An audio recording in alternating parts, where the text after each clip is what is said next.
आप हमें आके पूछो, आज हमारे गुरु को क्यों तंग करते हो?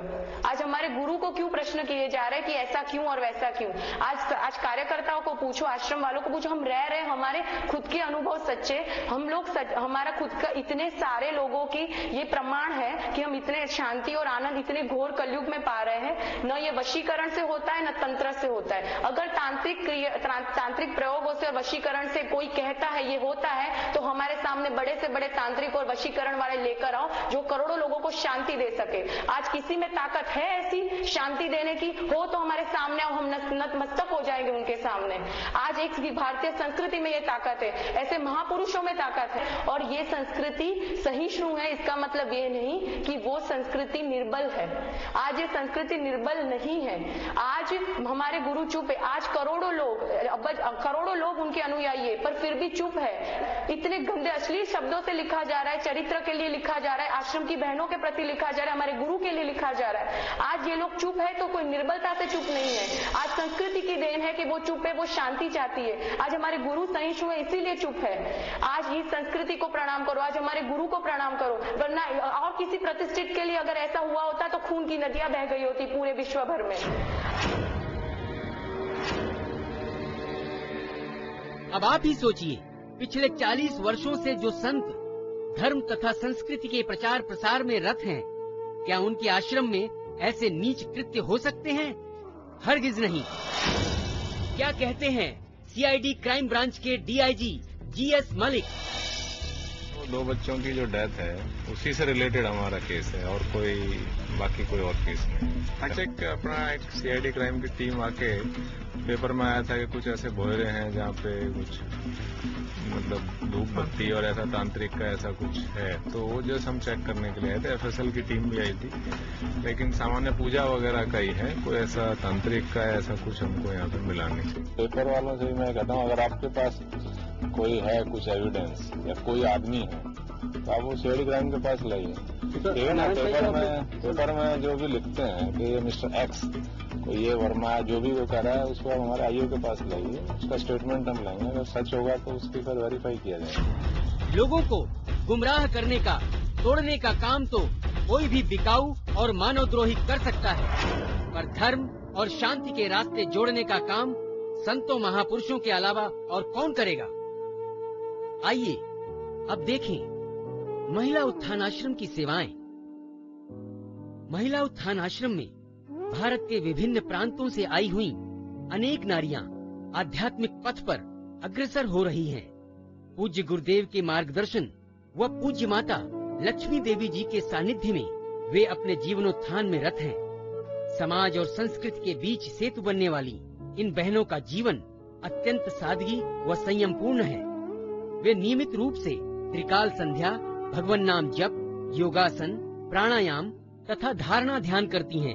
साथ ही श्रीमद् भगवद गीता, श्री योग वासिष्ठ जैसे धार्मिक ग्रंथों का अध्ययन भी करती हैं। आश्रम की ये साध्वी बहनें बाल संस्कार केंद्र, युवा धन सुरक्षा अभियान, विद्यार्थी उज्जवल भविष्य निर्माण शिविर, आयुर्वेदिक, होम्योपैथिक तथा प्राकृतिक चिकित्सालय आदि द्वारा समाज उत्थान में योगदान दे रही है। विभिन्न शहरों एवं ग्रामों में जाकर भारतीय संस्कृति के उच्चादर्शों का प्रचार प्रसार करती हैं। इस प्रकार माताओं, बहनों व बहु बेटियों के लिए पूज्य बापू जी का ये महिला उत्थान आश्रम एक शांतिदायक विश्राम स्थल बन चुका है। लेकिन कुछ अशांति प्रिय तत्वों द्वारा लगाए गए लांछनों को सहकर भी महिला आश्रम की साध्वी बहनें माता सीता, माँ पार्वती, सती अनसुईया आदि अनेकों महान सहिष्णु नारियों का आदर्श सामने रखकर अपनी सत्प्रवृत्तियों के लिए आज भी कटिबद्ध हैं और आगे भी रहेंगी। ऐसी दिव्य प्रवृत्तियों में संलग्न आश्रम की सुशिक्षित एवं सुसंस्कृत परिवारों से आई हुई बहनों पर बेबुनियाद व मनगढ़ंत लांछन लगाना क्या उचित है? जनसाधारण से निवेदन है कि सत्य को जान लें और इस भ्रामक प्रचार के चक्कर में न आएं।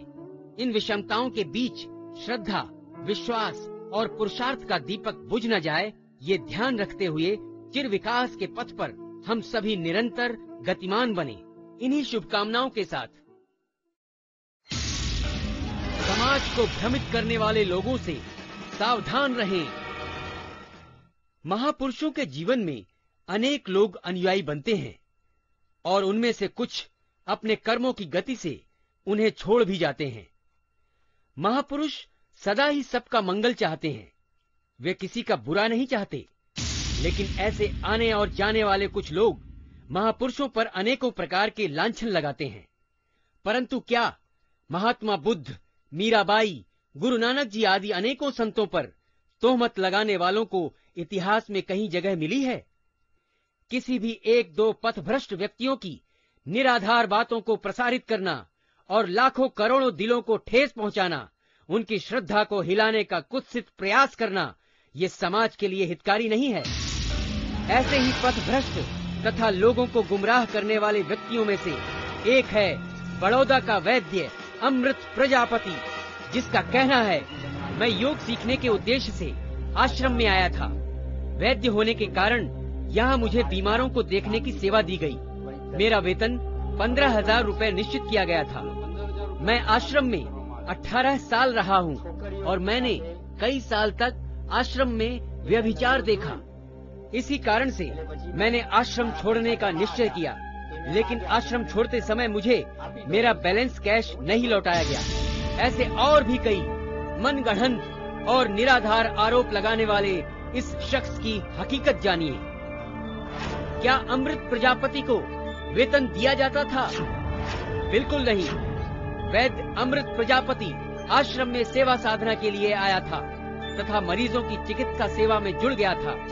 संस्था ने उसे कभी भी पगारदार नौकर के रूप में नहीं रखा और न ही उसके साथ वेतन संबंधी कोई लिखित करार भी किया था।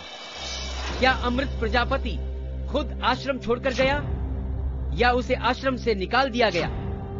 अमृत प्रजापति के खिलाफ मरीजों की कई प्रकार की शिकायतें आती थीं, जैसे मरीजों से पैसे लूटना, आश्रम में आने वाले मरीजों को अपने प्राइवेट दवाखानों व पंचकर्म सेंटर्स पर बुलाकर भर्ती करना और गलत उपचार करना, महिला रुग्णों के साथ जांच के बहाने अभद्र व्यवहार करना आदि।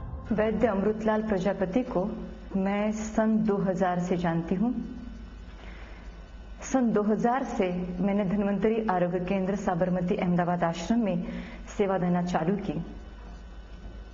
पहले मेरे मन में उनके प्रति आदर भावना थी, क्योंकि मैं ऐसा समझ रही थी कि अपने गुरु के दैविक कार्य में सहभागी हो रहे हैं और हजारों हजारों मरीजों की उनके द्वारा सेवा हो रही है।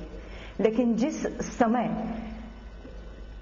मैं सेवा के कारण उनके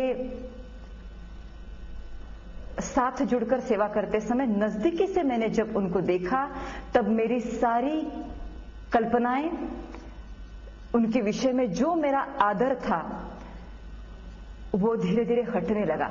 आश्रम में दूर दूर से आने वाले गरीब मरीज, उनसे हजारों रुपए लूटना, उनको भ्रमित करना, उनको गुमराह करना। आश्रम में चिकित्सा लेने के लिए जो श्रद्धा से आते हैं साधक, अथवा जो साधक नहीं, ऐसे भी कई लोग आश्रम का नाम सुनकर के यहाँ आने से हजारों लाखों लोग स्वस्थ हो चुके, उनकी बीमारियां मिट चुकी है, ये सुनकर कई हजारों लोग यहाँ आते हैं। तो इस विश्वास से यहाँ पर आने वाले लोग कि हम बापू के पास जाएंगे तो ठीक हो जाएंगे, उन लोगों को आश्रम के बाहर जिन चिकित्सालयों के साथ वो जुड़े थे और जहां से उनको कमीशन मिलता था, कई जगह से उनको 40-40% कमीशन मिलता था, ऐसी जगह पर रुग्णों को भेजा जाता था। लोगों को लगता था कि